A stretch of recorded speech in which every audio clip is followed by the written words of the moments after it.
masuk ke bagian ini keberapa ya? Sekitar kelima mungkin kalau nggak salah ya, betul ya. Kita masuk bagian kelima, titik kelima, perkataan kelima, berkat kelima. Boleh saya minta judulnya dikeluarkan?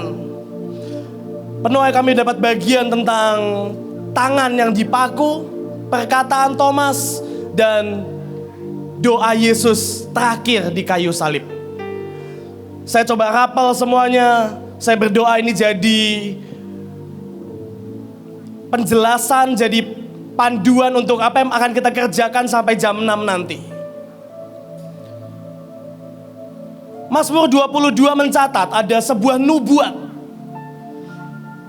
Sebuah nubuat bahwa seorang juru selamat harus mati di kayu salib dengan cara yang begitu mengenaskan. Sepanjang hari dari pagi sampai sekarang sampai nanti malam, kita sudah lihat betapa mengerikan apa yang Tuhan kita hadapi. Mazmur 22 adalah sebuah nubuat yang dikeluarkan oleh Daud tentang keturunannya yang akan menjalankan sebuah misi penyelamatan.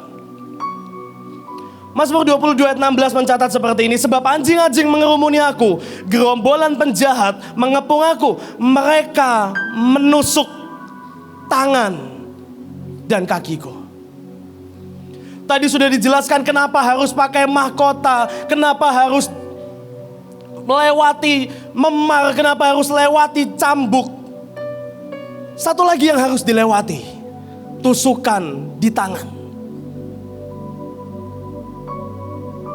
Ini salah satu scene yang paling pedih di film The Passion, di mana ada paku yang clear sekali. Saya yakin saudara ingat scene itu setiap kali kita nonton film The Passion. Tapi kalau kita tanya kenapa harus lewat paku? Bisa diikat, bisa banyak cara. Kenapa harus digantung dengan paku? Ternyata Tuhan punya alasannya sendiri, yang mungkin baru dinikmati sekian ribu tahun kemudian oleh saudara dan saya. Mereka menusuk tangan dan kakiku. Waktu dikatakan menusuk, dalam bahasa asli, kata menusuk bukan sekedar menembus, bukan sekedar nancep. Ada sebuah terjemahan yang berkata, ada beberapa arti dari kata menusuk, tapi salah satu artinya adalah dik. Salah satu artinya adalah menggali. Salah satu artinya ternyata kenapa harus tusukan. Yang dimaksudkan Tuhan bukan sekedar tusukan, bukan sekedar nancep, bukan sekedar nembus. Ada terjemahan yang berkata artinya dig atau excavate. Ada terjemahan yang berkata ini digali atau bahkan dikeruk sampai habis. Dalam hidup kita, dalam semua perjalanan kita, ada kala kita gak bisa lihat apa yang terjadi di depan. Ada kala kita gak ngerti, pokoknya satu kali ada tanggung jawab, ada kepercayaan yang ditaruh di tangan kita. Tanpa tahu ini akan berhasil atau tidak, tanpa bisa menghitung kemungkinan keberhasilan atau tidak, tanpa kita ngerti ini akan gagal atau tidak. Entah itu pelayanan, pekerjaan, tanggung jawab, gak ngerti yang kita pegang di tangan ini hasilnya seperti apa. Saya tidak tahu apakah saudara pernah memikirkan pertama kali saudara masuk Mahanaim, saudara pernah mikir gak ini ke depannya akan kayak apa? Dan saya yakin kalaupun saudara pernah mikir, saya yakin semua yang saudara bayangkan mungkin hari ini beda kenyataannya. Tapi dalam hidup kita jalan sekian belas tahun, sekian puluh tahun, nyatanya kita gak tahu depannya seperti apa. Tapi saudara tahu, yang keren, yang dahsyat dari paku yang ditusuk, dari paku yang menggali tangan Yesus. Tuhan mau bilang seperti ini.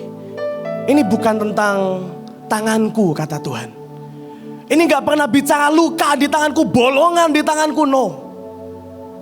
Yang Tuhan mau tunjukkan, betul kamu gak akan tahu depannya seperti apa. Tapi biarkan aku gali sebuah jalan yang bisa kau lewati untuk hari depan nanti.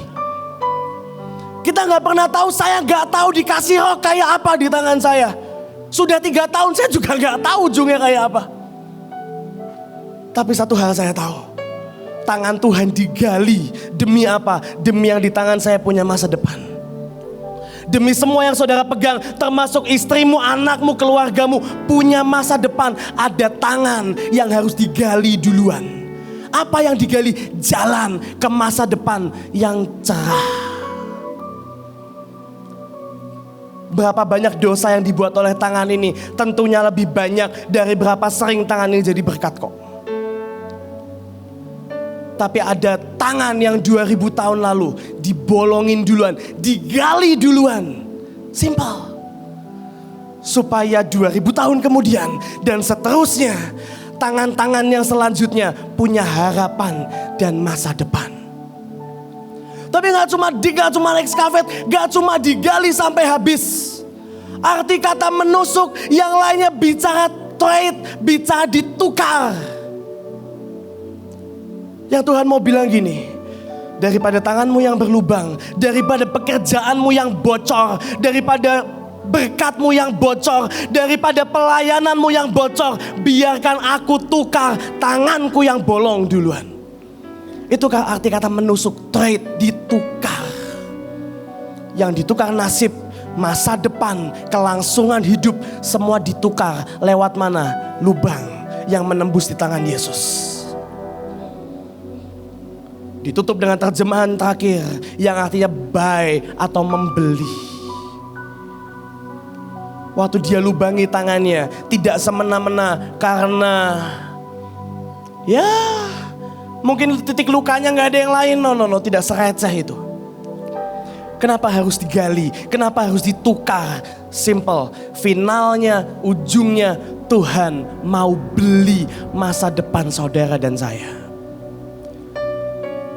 Toh kita mau kerjakan seberapa sanggup pun, saya gak yakin kita sukses-sukses amat. Saya kutip sedikit statement dari Bapak Leo tadi pagi. Lebih baik jadi tawanan Tuhan daripada jalan bebas dengan kebodohan kita. Lebih baik tangan Tuhan dibolongin demi tangan ini jadi tawanan daripada apa? Daripada saudara dan saya coba sendiri gak tahu sampai kapan. Arti yang pertama, ada tangan yang harus dilubangi. Tapi gak cuman itu. Saudara tahu satu-satunya luka di tubuh Yesus yang tembus dari depan sampai belakang hanya lubang di tangan. Mahkota duri tembus sampai ke tengkorak tapi gak pernah tembus nyebrang kepala, gak pernah. Cuma kaki juga hanya paku tangan yang tembus lewat. Tuhan mau bilang apa sih? Kalau dia gali buat hidup saudara dan saya, gak tanggung-tanggung sampai saudara bisa lihat yang terang di depan sana. Saya tidak tahu seberapa saudara percaya, tapi kalau saudara gak percaya bagus. Kenapa kalau saudara gak percaya bagus? Itu pentingnya Thomas yang hari ini akan saya bicarakan. Bagus kalau saudara gak percaya, bagus kalau saudara muak dengar firman yang seperti ini. Kenapa? Nanti kita akan bahas Thomas. Dan biarkan sore hari ini kami, Tuhan dan segenap surga memanggil Thomas akhir zaman. Sabar, tunggu dulu. Selain tangan yang berlubang, dia menunjukkan satu hal. Saudara tahu ada sebuah peraturan imam besar. Sebuah peraturan yang berkata kalau mereka mau mempersembahkan korban, harus ada darah yang dibubuhkan, dilumurkan di jempol imam itu.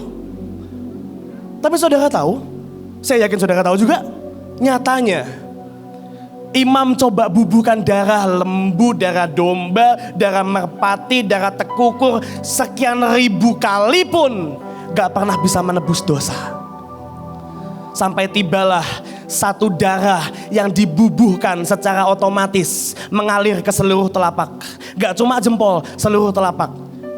Itu darah yang menebus yang sesungguhnya. Itu tangan yang rewriting the law. Itu tangan yang menulis ulang hukum. Kalau saudara baca di Alkitab, setiap kali jari Tuhan turun, tangan Tuhan turun untuk menulis sesuatu, itu pasti terjadi. Saudara tahu? Saya yakin saudara pernah baca. Bagaimana Tuhan menulis dengan jarinya, mene mene tekel ufarsin, itu pun terjadi. Tapi demikian juga jari yang sama turun menulis loh batu. Betul, itu tangan yang sama yang tulis hukum Taurat. Tapi saudara tahu, itu tangan yang sama yang menulis di pasir dan mengampuni dosa perempuan yang berzina. Yang pertama, kenapa harus tangan? Dia harus lubangi tangannya supaya kita punya masa depan. Tapi yang kedua, kenapa harus tangannya yang dilukai? Kenapa harus tangannya yang berlubang? Sesimpel, karena dia mau tulis ulang hukum. Oke, 2000 tahun yang lalu, 4000 tahun yang lalu, ada tangan yang menulis hukum Taurat yang membuat kita terjebak dalam dosa dan maut. Tapi sekian tahun kemudian keluar jari yang sama yang menuliskan sebuah hukum yang berkata, kalau ada orang yang lebih berdosa dari perempuan ini, gak pernah buat salah, engkau boleh lempar batu pertama. Saya tidak tahu berapa banyak saudara yang datang dalam kondisi yang gak ideal. Saya tidak tahu berapa banyak saudara yang datang dalam kondisi yang alot. Saya nggak tahu berapa banyak saudara yang datang dalam kondisi gak pas untuk merayakan Paskah. Ada mungkin kau yang datang dengan masalah keluarga, masalah ekonomi, dengan trauma, dengan TPU yang gak beres-beres. Saudara tahu ada kabar baik sore hari ini. Kabar baiknya, Tuhan punya hadiah pada sore hari ini. Boleh saya minta videonya disiapkan? Saya mau ajak saudara nonton sebuah video. Ada sebuah aplikasi, ada sebuah web yang menyediakan dokumenter tentang Yesus. Boleh videonya disiapkan? Dokumenter Yesus yang berbeda. Mungkin selama ini kita nonton film-film yang lain, fokus sama penyalipan, fokus sama kejadian-kejadian yang lain. Saudara tahu ada sebuah film, series yang dia fokus kepada kisah perjalanan Yesus. Saya nggak ngiklan, saya nggak dibayar, namanya The Chosen. Saya sarankan saudara nonton ya. Menurut saya lebih bagus daripada Last Supper. Tanpa mengurangi rasa hormat buat yang nonton Last Supper. Tapi saudara tahu, saya kutip sebuah episode. Sabar. Mundur. Sabar. Boleh ulang dari awal? Ya, ketahuan dong. Sabar, ulang dari awal boleh? Series ini mencatat ada satu episode alasan kenapa Thomas jadi orang yang tidak percaya. Saudara, kita dari sekolah minggu sampai hari ini kita cuma tahu satu. Ada rasul namanya Thomas yang tidak percaya. Tapi kita gak pernah tahu alasannya apa. Yang kita tahu pokoknya ada satu orang gak percaya. Orang lain lihat Yesus hidupnya percaya, cuma dia yang gak percaya.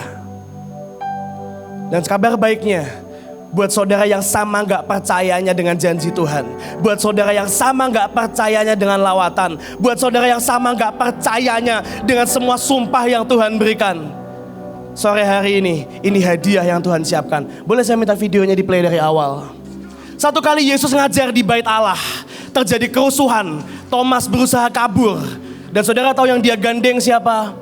Itu adalah calon istri Thomas. Di antara 12 rasul, cuma Petrus yang sudah menikah. Yang menyusul kedua harusnya Thomas. Tapi saudara tahu di tengah kerusuhan, Yesus harus dievakuasi. Calon istrinya ditusuk oleh tentara Roma. Terlepas dari ini benar atau tidak, saudara percaya atau tidak, ikuti dulu sampai akhir.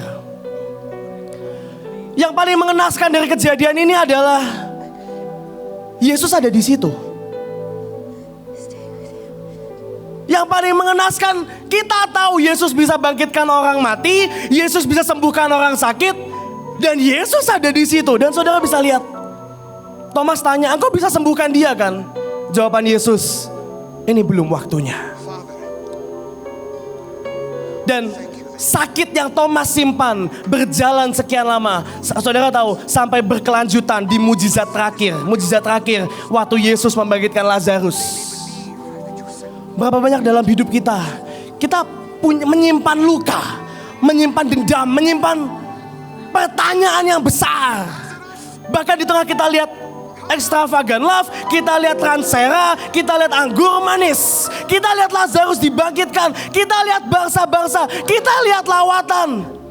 Tapi ada satu orang di ujung yang gak tahan dengan sakit di hatinya. Namanya Thomas. Pertanyaan Thomas cuma satu. Kenapa engkau gak bangkitkan Yohanes Pembaptis? Kenapa engkau gak bangkitkan calon istriku? Tapi kenapa engkau bangkitkan Lazarus?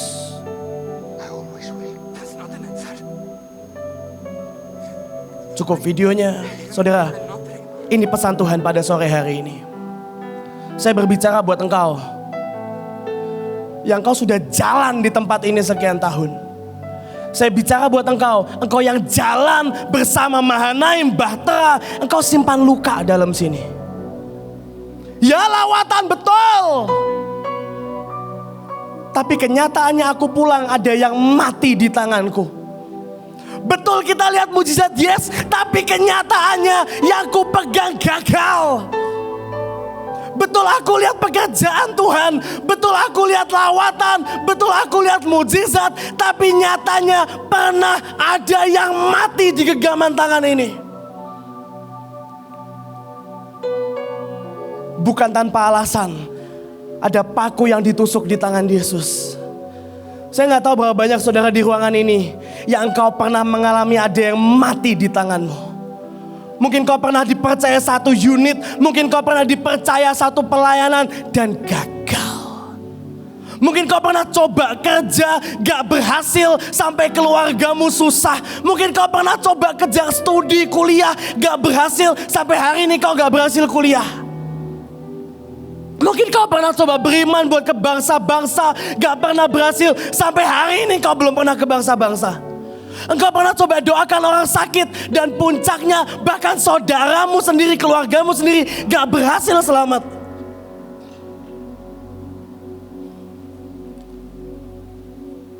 Tapi saudara tahu, satu hal yang menghibur. Dengarkan saya Thomas. Dengarkan baik-baik saudara yang menyimpan luka di dalam sana. Dengarkan saya, engkau yang menyimpan pertanyaan di dalam saya, di dalam sana. Dengarkan baik-baik, engkau yang menyimpan why, menyimpan kenapa Tuhan yang besar di dalam hatimu. Sebuah terjemahan mencatat dalam Yohanes 20 ayat 25, Thomas berkata, aku gak akan percaya sebelum aku melihat bekas paku itu. Saudara tahu, bekas paku dalam terjemahan aslinya dikatakan begini, sebelum aku lihat the blossom of the nail. Sebelum aku lihat ada yang mekar di sana. Menurut catatan sejarah, paku yang dipakai itu sangat besar. Dengan palu yang sangat berat. Dan setiap pukulan ke paku di tangan Yesus, pukulan 1 bam, pukulan 2, pukulan 3, pukulan 4, pakunya melebar. Kepala paku yang lingkaran itu melebar, mekar. Dan menurut catatan sejarah, yang timbul di tangan Yesus bukan bolongan, tapi bentuk bunga.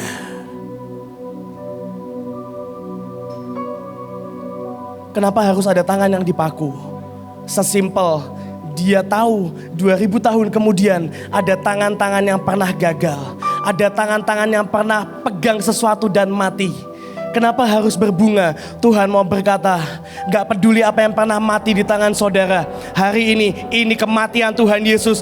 Biarkan itu berbunga. Biarkan itu hidup. Biarkan itu bangkit.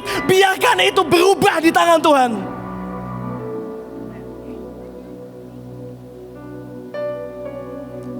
Saya pernah pimpin doling dan 1 orang meninggal. Saya pernah pimpin pergi ke satu bangsa dan 2 orang dikejar polisi. Saya pernah pimpin sekian pelayanan dan gak sedikit yang gagal kok. Tapi saudara tahu, yang ajaib, dengarkan saya baik-baik, wahai Thomas akhir zaman. Engkau yang mulai terusik dengan perkataan saya, engkau yang mulai tersinggung dengan perkataan saya, dengarkan saya baik-baik. Saudara tahu, kematian pacar Thomas tidak pernah menjadi akhir. Kematian pacar Thomas gak pernah jadi akhir. Saudara tahu akhirnya Thomas? Hari ini ada sebuah negara yang dihuni oleh 1/4 penduduk dunia. Namanya India. Dan saudara tahu siapa rasul yang sampai ke sana? Thomas. Engkau yang pernah sesuatu mati di tanganmu, dengarkan saya baik-baik. That's not the end. This is not the end.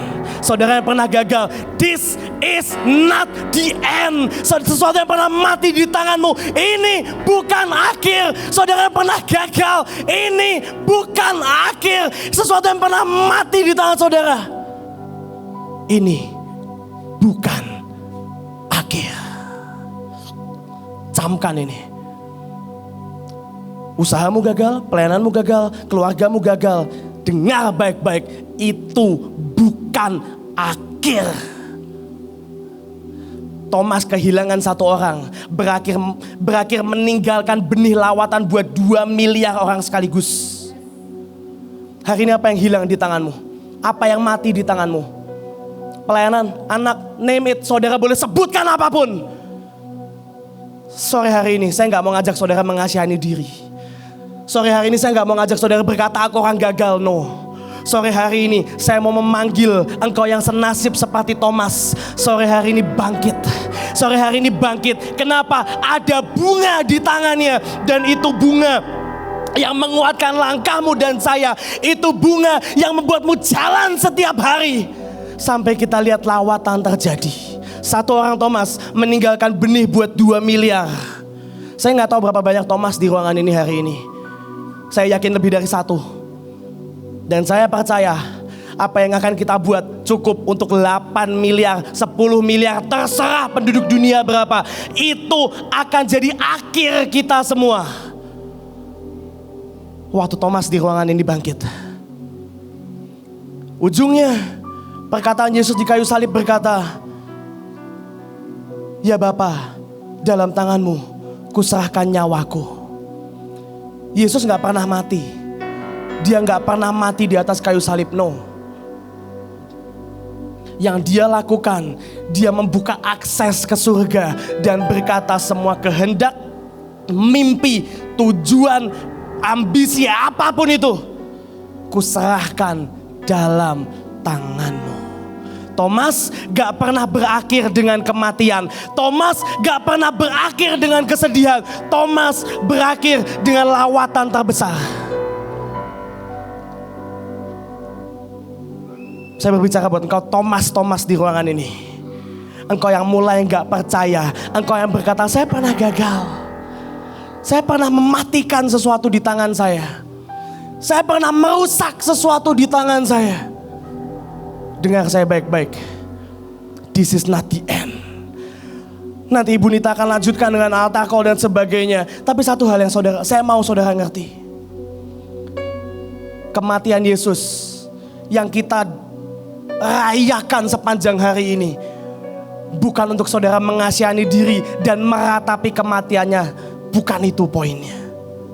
Poinnya adalah sore hari ini, yang tanganmu pernah membuat kegagalan, yang tanganmu pernah buat kematian, yang tanganmu mungkin terkesan terkutuk. Kabar baiknya, this is not the end. Kabar baiknya, ini bukan ujung.